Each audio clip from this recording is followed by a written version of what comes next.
It is now my pleasure to turn the webcast over to Pete Codella, VP Marketing and Public Relations at Alexander's. Mr. Codella, the floor is yours. Thank you very much. It's great to be with all of you today. We've got some good things to discuss about social media. And I hope that our topic, how to get started with your business on social media, doesn't scare anyone away who may have a little bit of experience in social media. What I plan to do today is lay a little bit of the foundation for what I believe is just about one of the most important branding things that a business can pay attention to, and that's your internet presence, your digital footprint. And then we'll discuss some specific tools. I'll share some specific examples from different platforms, and then happy to take your questions. So I'm going to start with a little story. It's been a little over 15 years ago when I was working at a public relations firm. That's my background. I am accredited in public relations.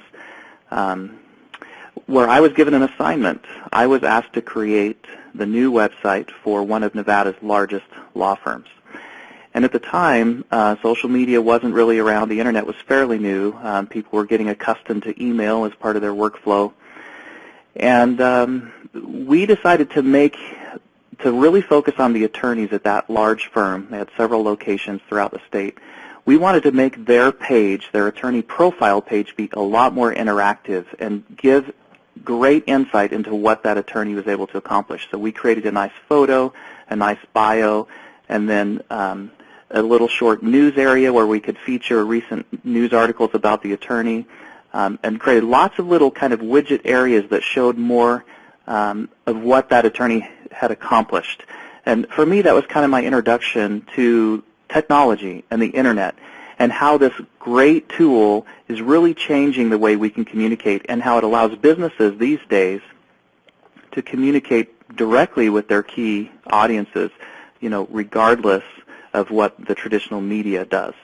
So with that, I became enthralled with technology. I took lots of webinars. Starting in 2009, I started presenting at different conferences.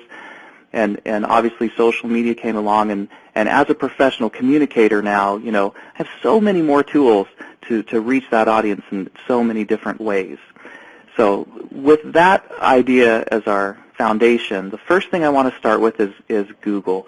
About 80% of people who use the internet are going to Google you. They're going to Google your products, your services, your brand names, your team members, and they're going to look for what they find online. Okay, so Google yields up results that are 10 search results per page. The goal is that you want to control as many of those first 10 search results as possible. So an exercise I recommend you do frequently is for your most important keywords or phrases, and I'm talking product names or brand names, company name, maybe your CEO's name. Do this Google search exercise. Look at that first search results page, because really, how many people go to page 2 or 3? There's a huge drop-off. It's the first 3 or 4 links that are most important on Google. But do that, perform that search, and then just highlight in green or just circle the ones that are content that you've created. Should you want to reach out to me after this webinar, an easy way to find me is Google my name, Pete Codella, and you'll find probably all 10 of the first search results come from content that I've shared online through different either social or website platforms. So I suggest you do this quarterly, and you search for your brand and important key phrases for your company or organization, and you jot down how many of those come from you. And then also, the other thing I like to notice is there any negative content, or do we have some criticism on that page, or just some plain untruths that need to be addressed? And then there are kind of some strategies you can employ to do that. But a lot of people feel like, social media doesn't really have a return on investment. I can't really show what we've accomplished. But this, to me, is one primary way that you can show how the content you create and share online and the engagements that you have online through social media really can impact a person's impression of you when they go to search for you. And I'm talking about someone who might be a prospective, client or customer, and just getting introduced to you, as well as those who maybe know some of your team members or have heard of you, and they're just doing a little more research to kind of verify and check you out. So the web really legitimizes, I think, who you are, your people, your products, your services, And it's important to keep track of how you show up in the first page of search results. The other foundational tool I like to talk about is having a strong handle on search optimization for your primary website. To me, your digital presence originates around a hub that is your company or organization's primary website. And in addition to that, a couple spokes could be an online newsroom where you share news releases and articles about your company, as well as a blog where you're talking about events or just writing about trends in your industry. And then kind of the other hubs and spokes get filled in with the different social platforms that we're going to talk about today. But that primary website, it's really important that it delivers great search placement for your key products and services. There are several tools. Website Grader is one by HubSpot, and this WooRank.com is another tool that I really like because it gives you a report that's 8 or 10 pages long and goes through a bunch of different points to help you understand, are my title and descriptions correct? Do all my images have alt text? Is there a 301 redirect? So if someone types in www. They go to the same URL as if they just typed in zionsbank.com, for example. So the great thing about this WooRank report, and it's free, I think, if you do it one time a week, or there is a paid version as well, is that it gives you marching orders, basically. And I've told you, I'm a communicator. I'm not a technology guy, although I've learned a lot about technology and especially the internet. It gives you marching orders for what you can improve, and then it's easy for you to click through that PDF and go to a page where they tell you exactly what needs to be done. So the things that I think communicators should definitely pay attention to are page titles and descriptions and images. We're going to talk more about images later on. But again, I've talked about return on investment and measuring what you're doing. This is another tool that gives you a score from 0 to 100 on how well you have optimized your primary website, and then gives you the ability to go to your IT team or your IT partners and say, okay, I need you to fix these things for me, either with your domain registrar or your host or right on the site. So WooRank is a great tool to keep track of search optimization for your site and then track your progress over time. I've seen websites come in at a 14, and I've seen them come in at like a 98. I've never seen one score 100, so if you get 100, let me know. I'd love to hear about it. But certainly if you're scoring a 40, 50, 60, there's a lot of room. There's a lot of opportunity for improvement. So the second thing that I think is a good kind of rule of thumb with your digital presence is before you decide that you need to be on all these social channels that we're going to talk about and sharing content every week, please talk to the people you want to communicate with and find out from them where they hang out, what's most important to them, what do they pay attention to, because that really needs to guide your strategy and how you're using these tools. I've got a professional service client who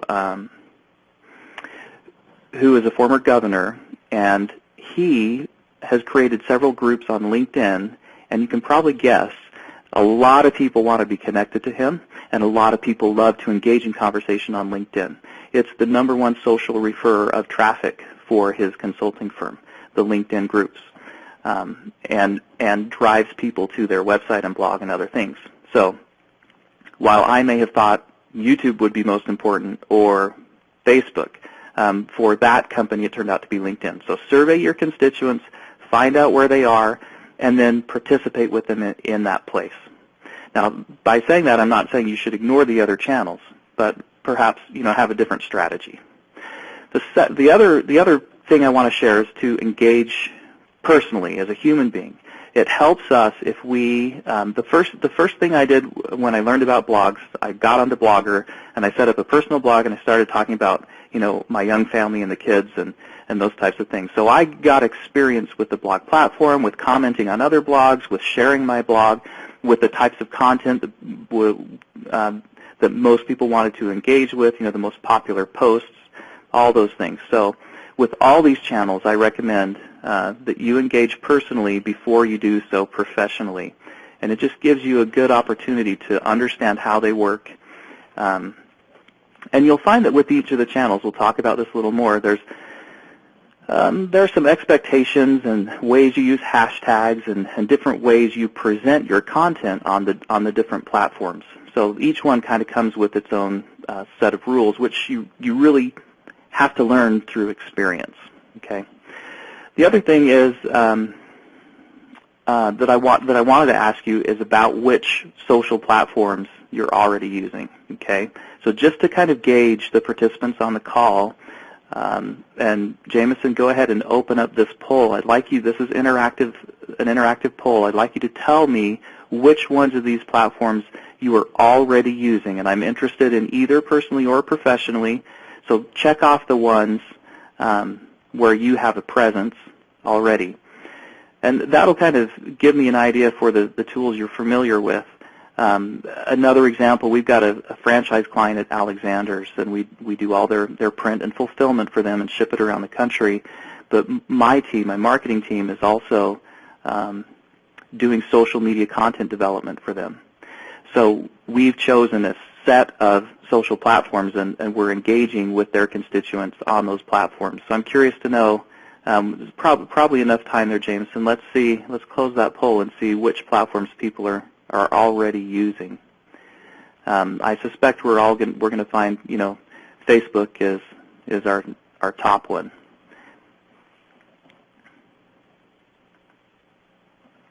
So there you go, almost 47% of people on Facebook and 30% on LinkedIn. So that's about what I'd expect. Certainly in professional circles, more people are using LinkedIn, and LinkedIn has done a lot lately to kind of move the platform in a direction that lends it to be more like a Facebook platform for working professionals.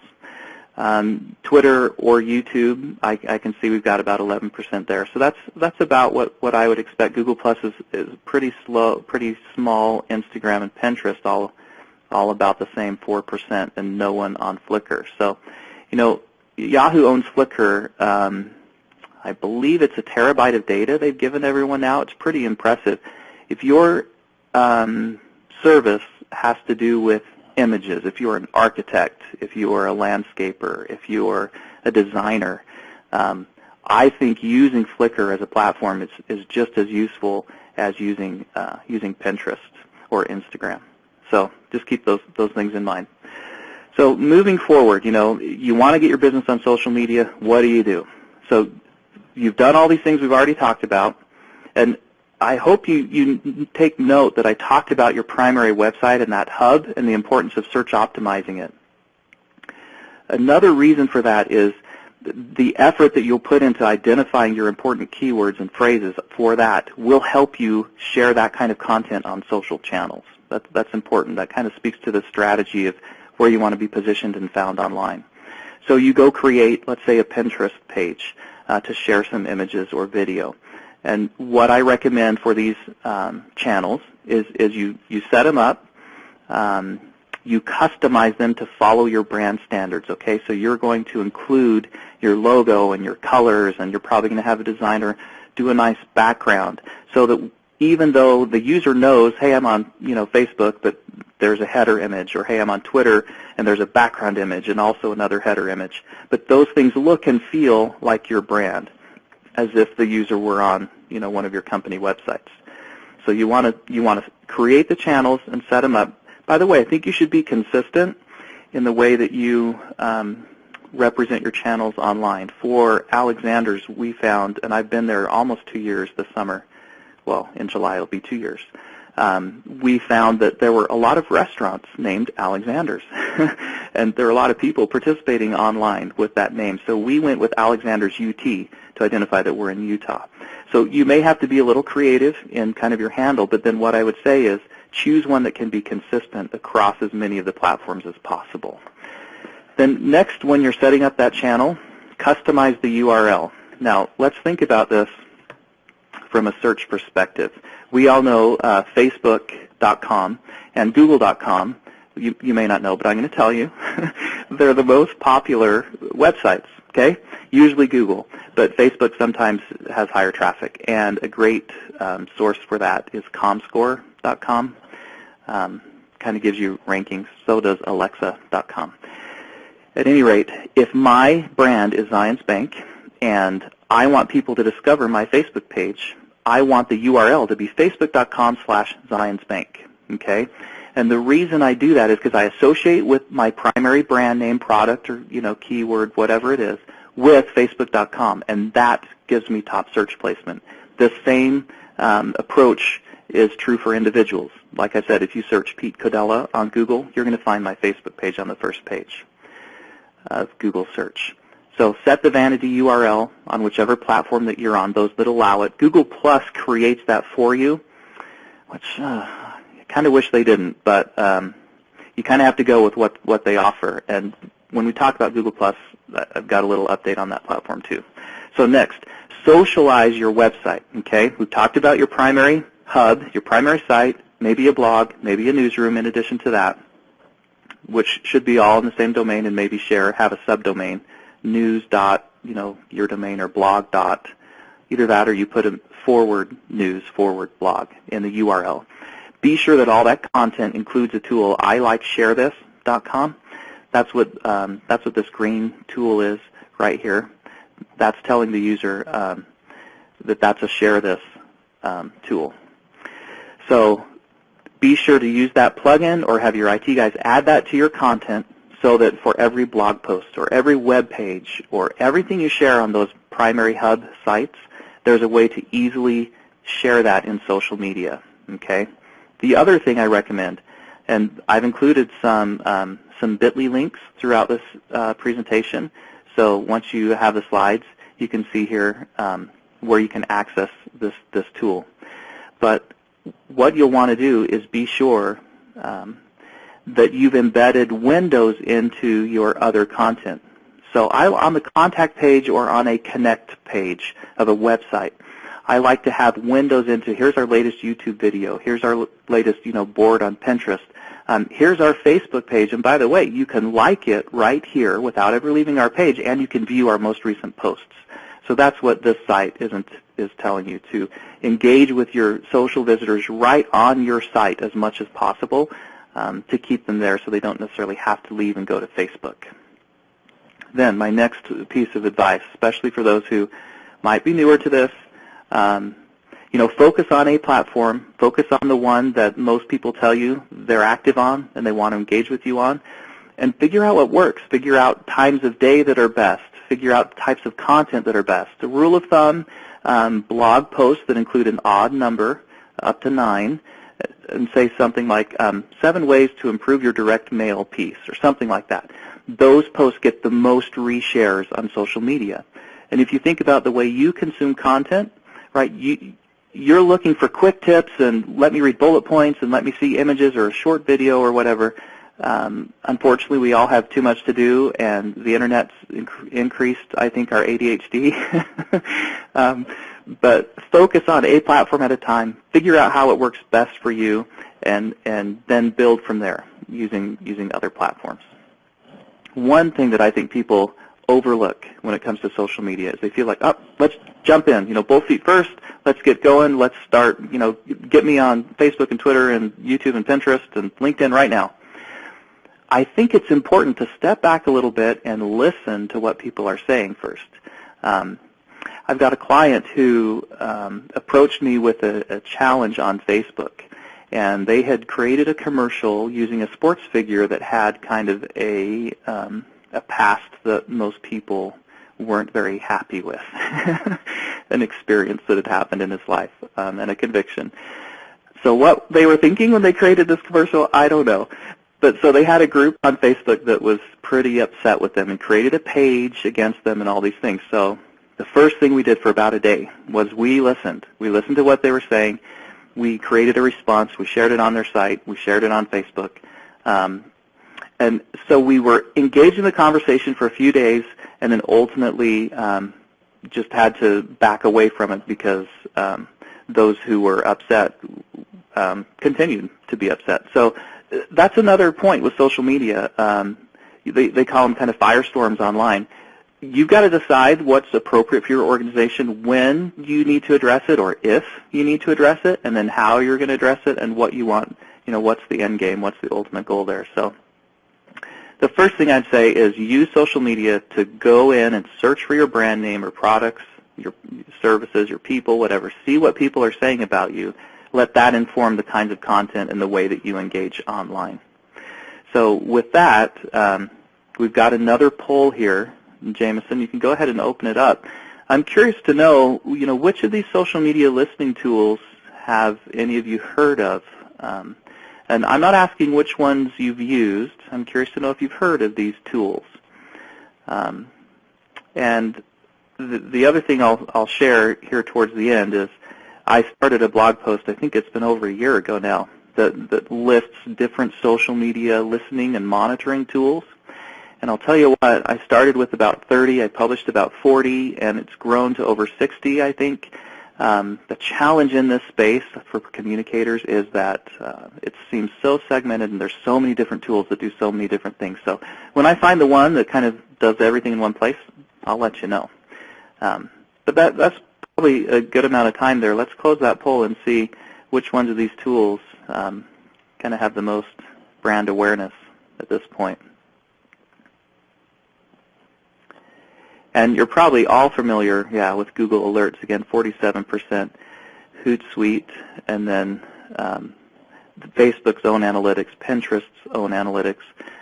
Those platforms are closed as far as analytics go. It'd sure be nice, wouldn't it, if Google Analytics or Google Search could tell us what's going on inside of Facebook or Pinterest, but that's they're not completely open that way. I'm surprised that no one's heard of Sprout Social. It's a great tool that lets you listen and publish and give good reports that look a lot like Google Analytics reports. And Topsy's a real-time search tool that helps especially with Twitter. Google Alerts are useful, I found, to tell me kind of the content that's being published and shared online about me, but I discovered that I'll get a notice today and then I'll get another notice in a week about the same thing or about something that's 6 months or 9 months or a year old. So in that sense, Google Analytics is a little bit limited for me. I'm sorry, Google Alerts. But it still is helpful to at least have an idea of what people are saying. And I will still have alerts that will grab content for clients and brands and pull them into my inbox because then I've got an archive of them. So shall we talk a little about Facebook?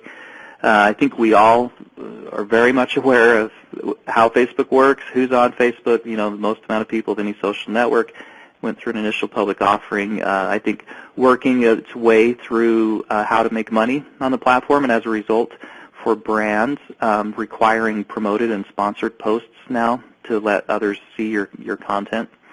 And in fact, I've heard a lot more people are focusing on Google Plus and other platforms now just because of sheer numbers. This is an example of a page. It's Zions Bank page. You can see they've got different pages and areas that you can view and contests and things that you can view on their site. This is an example of the Coca-Cola page. How would you like your brand to have 80 million likes on Facebook? So I think you all know that when people like your page, that means that when you post content on that page, it shows up in their news feed. And like I said, Facebook has taken some steps to kind of reduce the amount of time that a brand's content can show up in a feed unless it is sponsored. But certainly you want to make sure that you've got a nice image up here, and it probably includes some kind of logo. Right, and you can see here that when I grabbed the screenshot, they were doing a campaign which they used a hashtag to mark, and then your logo here. So those are kind of brand pages on Facebook. A cool site that I like is Inside Facebook, and each month they will post the top 25 Facebook pages, which is kind of fun. You can see those that are growing, fan base, and I was quite surprised with Vin Diesel here. But Facebook is a great platform, especially if your audience is consumer-based. I would say it skews a little bit towards kind of maybe the mommy blogger scene or women. The fastest-growing demographic for a while now has been grandparents, women, 55 plus. Although it's kind of grown to the point where Facebook has a fairly strong foothold in all demographics. And again, go back to comscore.com or go to internet.org and look at their reports for growth and usage of these different platforms.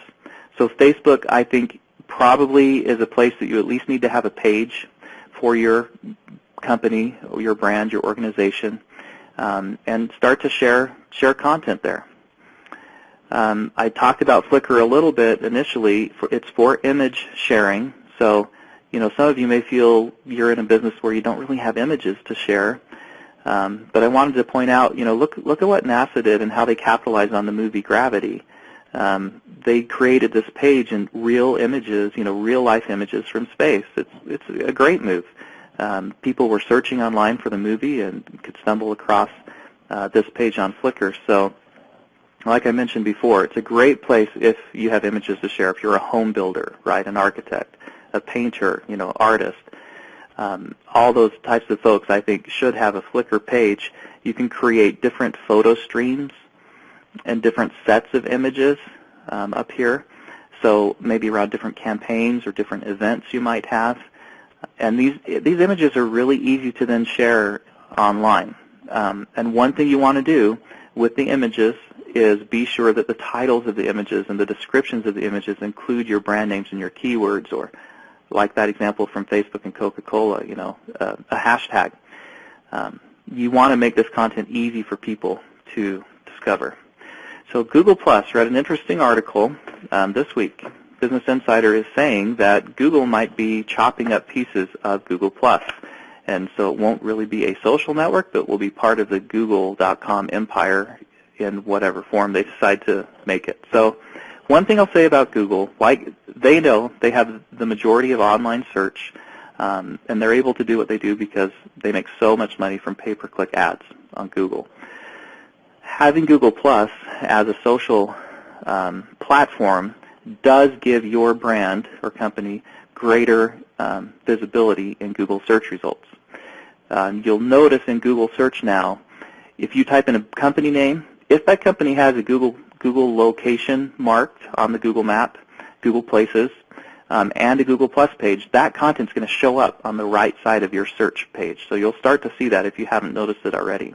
But in that and other ways, Google's really integrating this Google Plus platform with its search results and with YouTube. So I have a hard time believing it's going to completely go away. But, we've seen Google Buzz, we've seen Google Wave, and different services from Google that have changed or morphed over time. So we'll just have to see what happens with Google+. For now, similar platform as Facebook in that you've got a header image up here, which you can brand and include a logo, and you can see the number of people that have put you in circles. So they chose circles instead of, likes or followers or fans on Facebook. So brands can come on here on Google+, share images, share any kind of content that they might have. You can click through and see about and photos and posts and videos. Again, a great way to interact with people. The audience on Google+ has skewed a little bit towards a more technical and male audience. Although, like I mentioned before, with Facebook's IPO and having to pay to promote your content within Facebook so it's seen by more people, I have seen an increased focus and effort on Google+. That, and also driven by the fact that the way they're incorporating Google+ pages into search results, I think makes it the place that you also need to be, at least have a page and a presence, even if you don't get a ton of engagement there. So those of you that don't know, this is Instagram. It's primarily driven by mobile, by phones. But again, image sharing, just like I talked about on Flickr. This is the NFL, and you've got a header image here at the top, which pulls from some of the Instagram photos that you post, and again, number of posts and photos shared, and followers, and all those things, and you can follow the product or brand here. So that's the NFL on Instagram. This is GoPro, the camera guys. That camera that mounts on your helmet while you ski or water ski or apparently skydive in a kilt.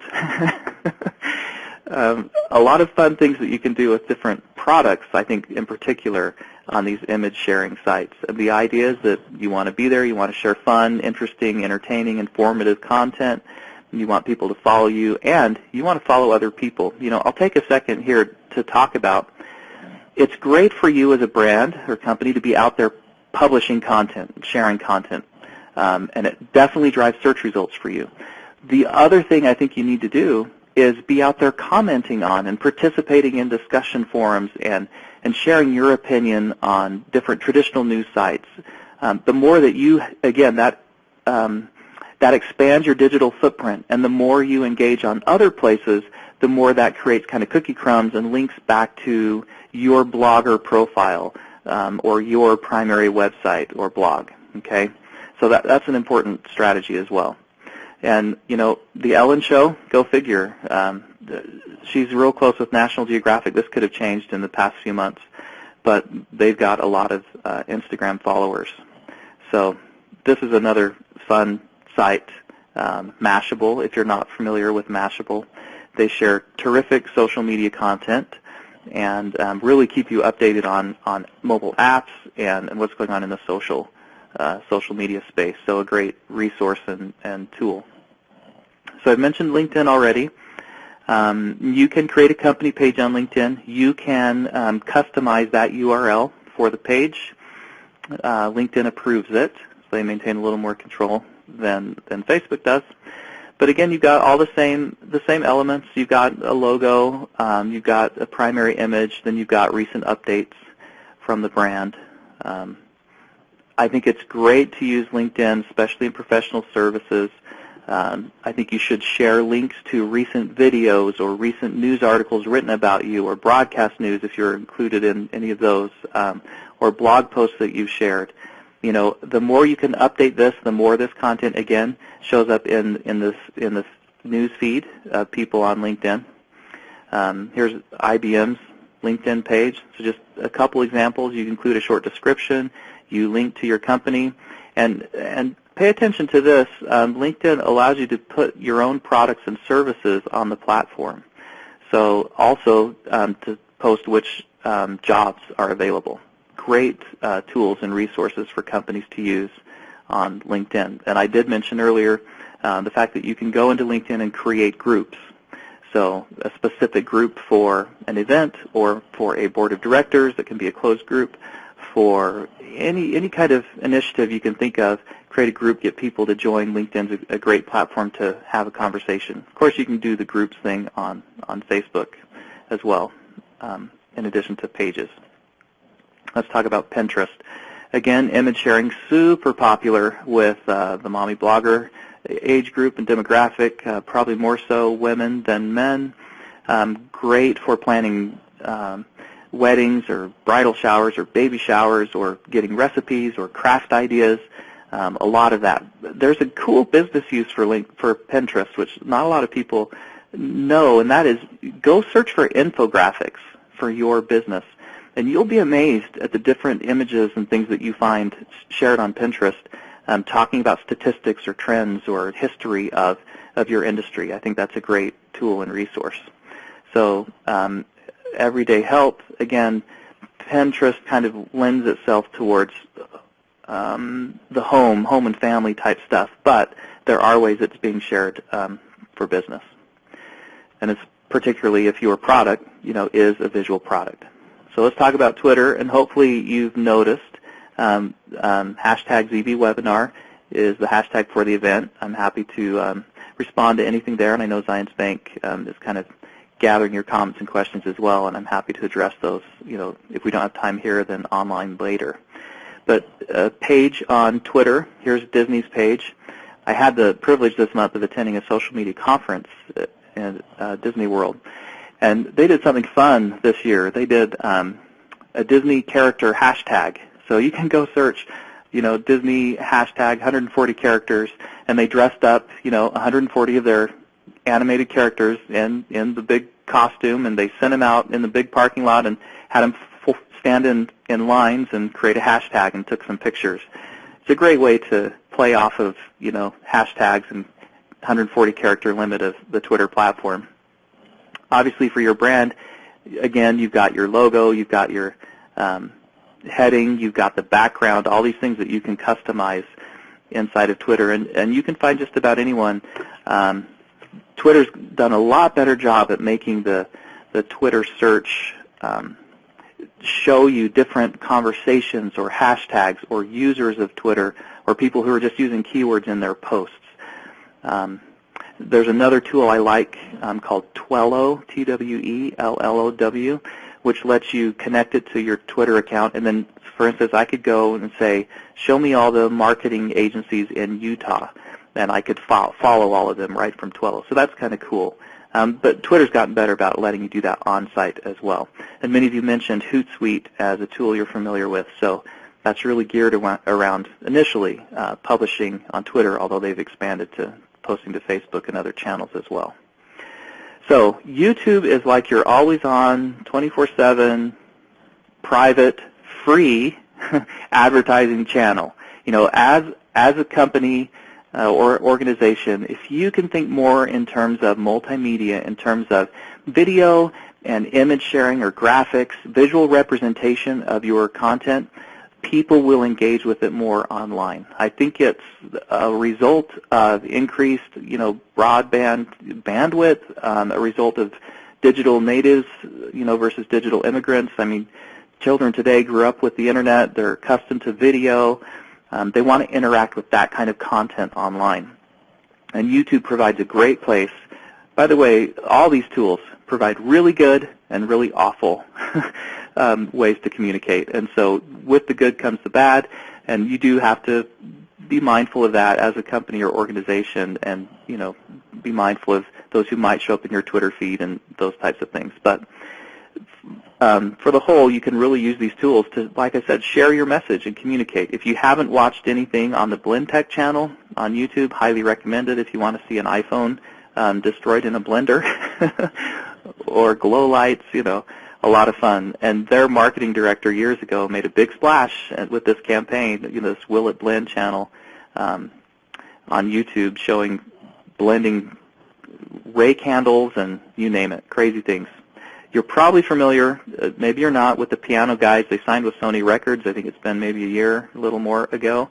But these guys play piano and cello and film themselves doing this all around the world. They've been in Hawaii. They put a baby grand piano like on a cliff in Hawaii, and they film it and put it on YouTube.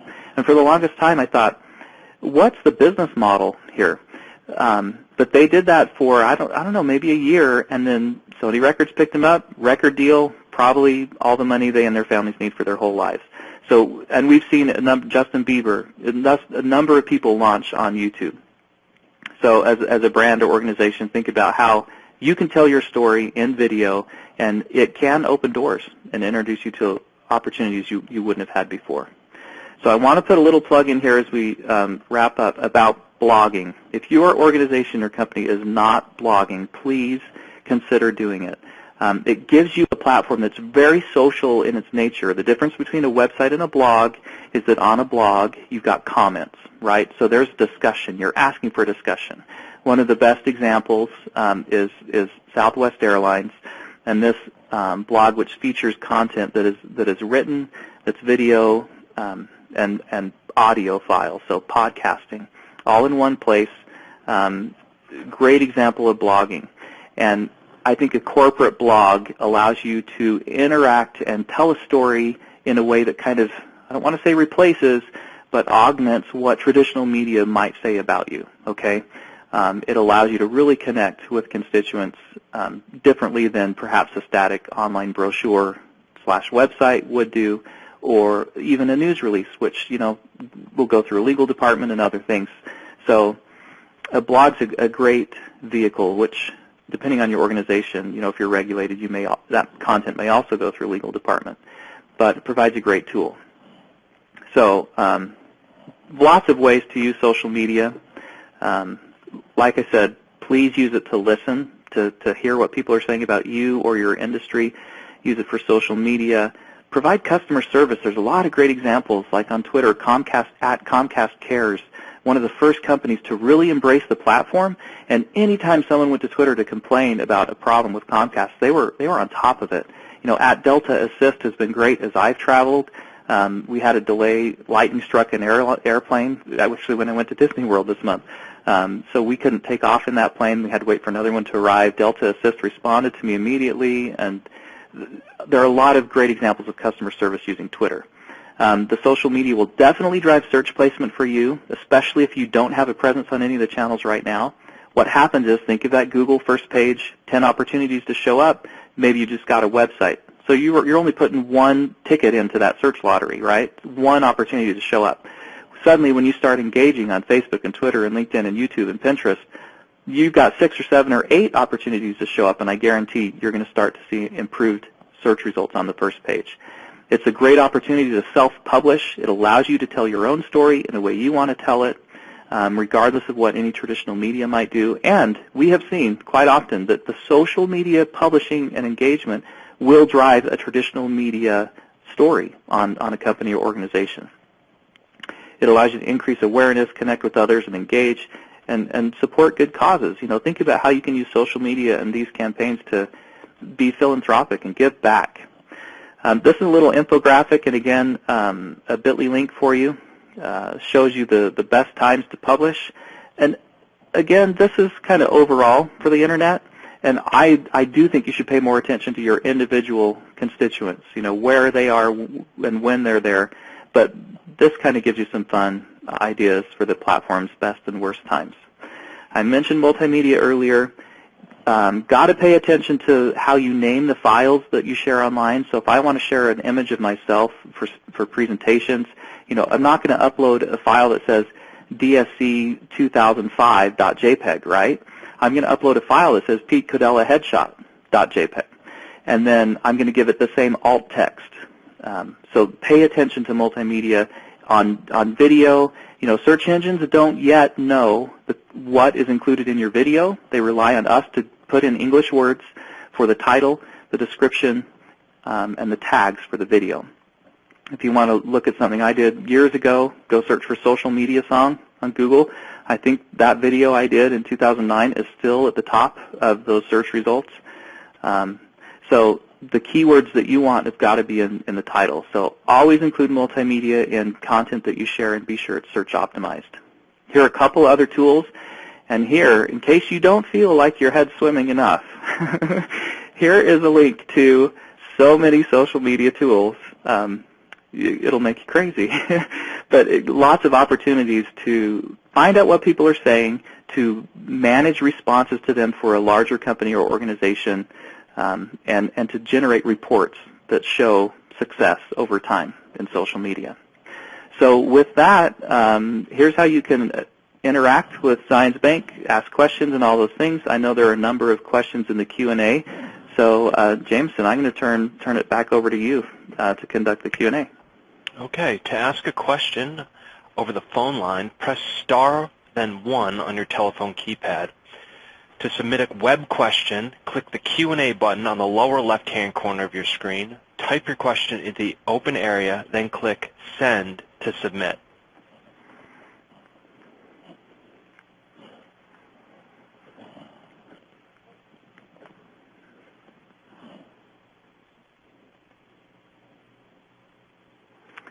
So I see one here, best and worst times to post, and can I see that link again? And you bet. We'll just go right back to that slide. There you go.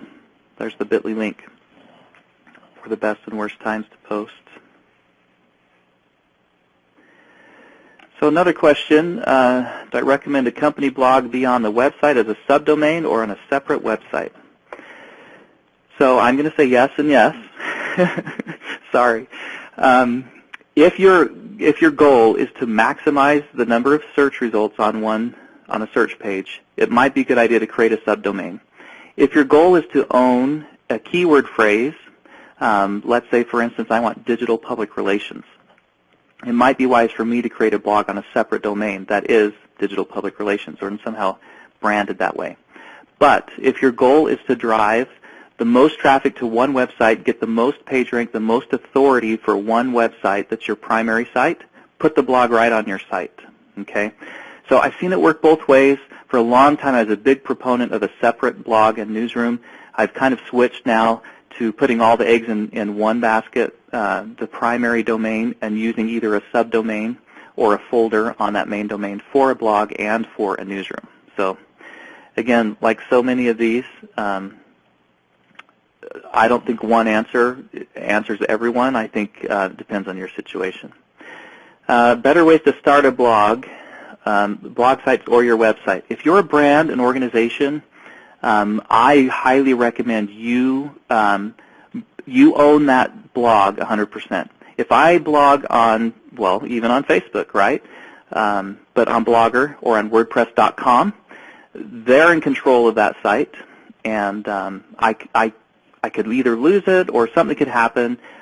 I like, for branding purposes and just kind of for protection, to own that domain yourself and to blog using WordPress.org, which you can download for free.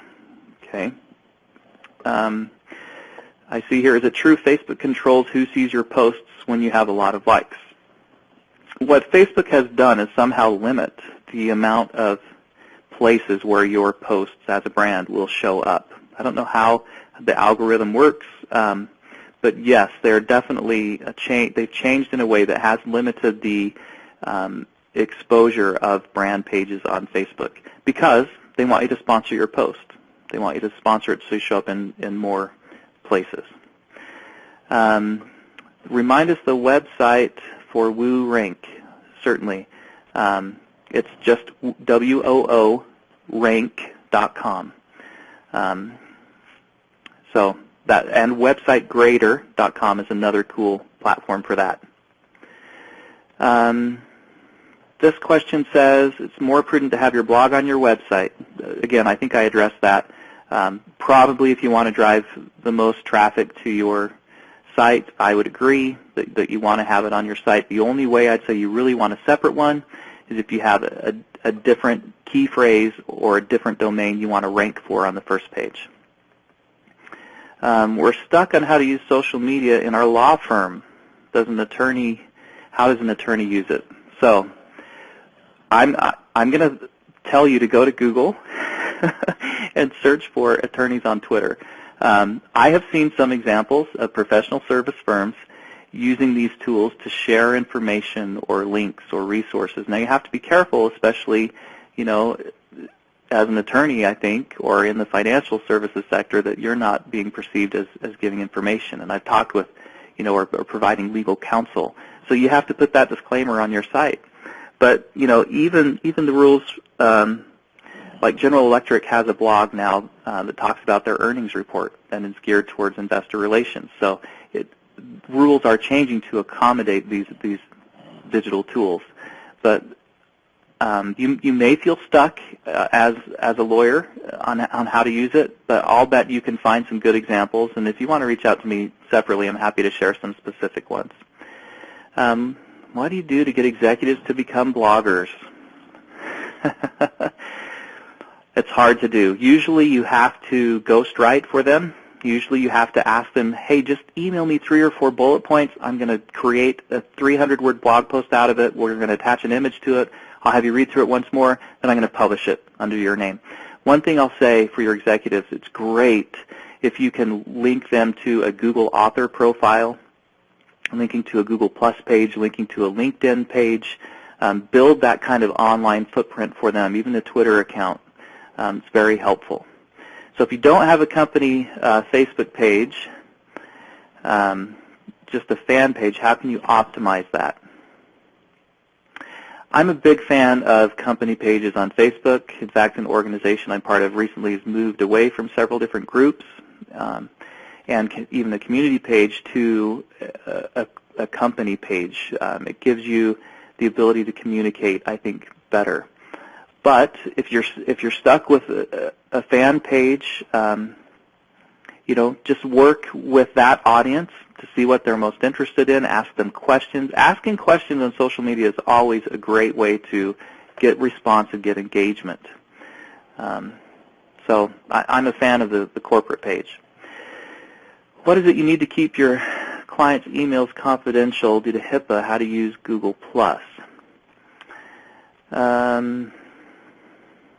I'm not sure I understand that question. But yes, HIPAA has some regulations. Yes, it does create some constraints. And, you know, the Mayo Clinic is in healthcare, and you all know that. They've got some great, they're doing some really cool things in social media. And I kind of look at Southwest Airlines, I look at Ford Motor Company, Mayo Clinic. There are a number of companies and brands that I think you can look for that'll give you some real good examples on how to engage. A question here about accessing this information later. You'll find links to it on the Zions Bank blog, so you'll be able to find it that way. Let's see if I've got another question here. Jameson, feel free to jump in if you see something I missed. Operator, do we have any questions over the phone line? There are no audio questions. Okay, thank you.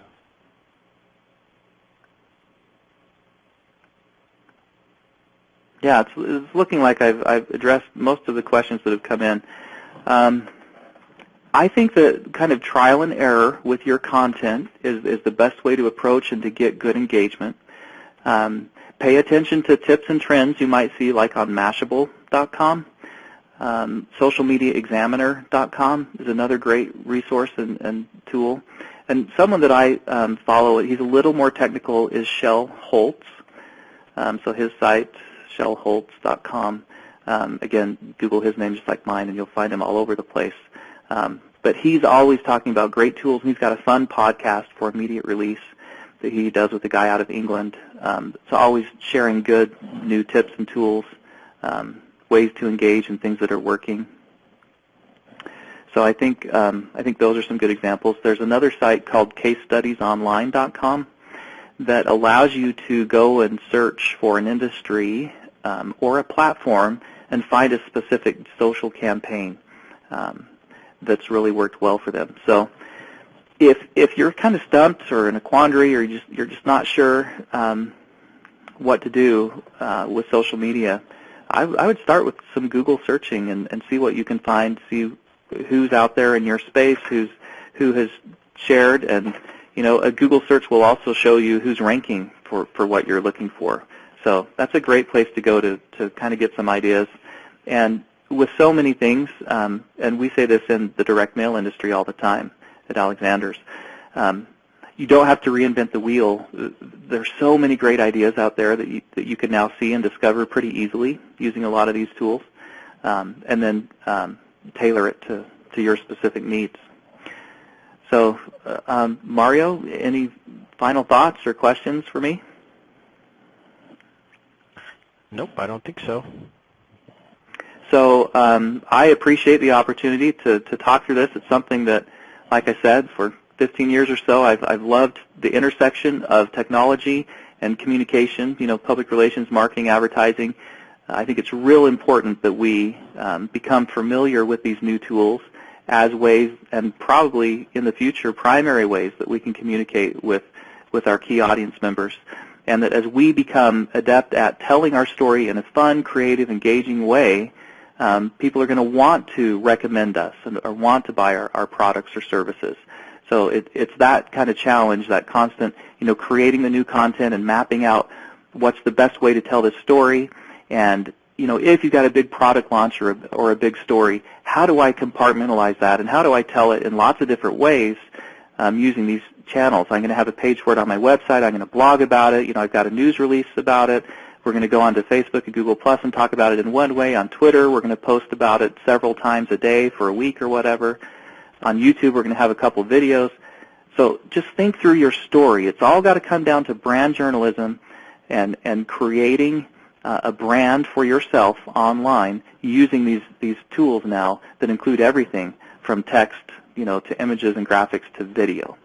So it's a brave new world. It's a great opportunity for communicators and for companies, especially small companies, because the playing field is equal. You know, someone with a very limited budget can have just as big of an impact online as someone with a $1 million budget, in my opinion. So I appreciate the opportunity, and I'm happy to take any questions afterwards and watch for this the this webinar and the slides on the Zions Bank blog afterwards. So with that, thanks everyone. Jameson?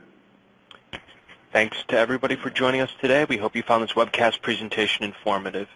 An archive of this presentation will be available on demand, as well as PDFs of the slides 72 hours after this broadcast on the Zions Bank blog. This concludes our webcast. You may now disconnect.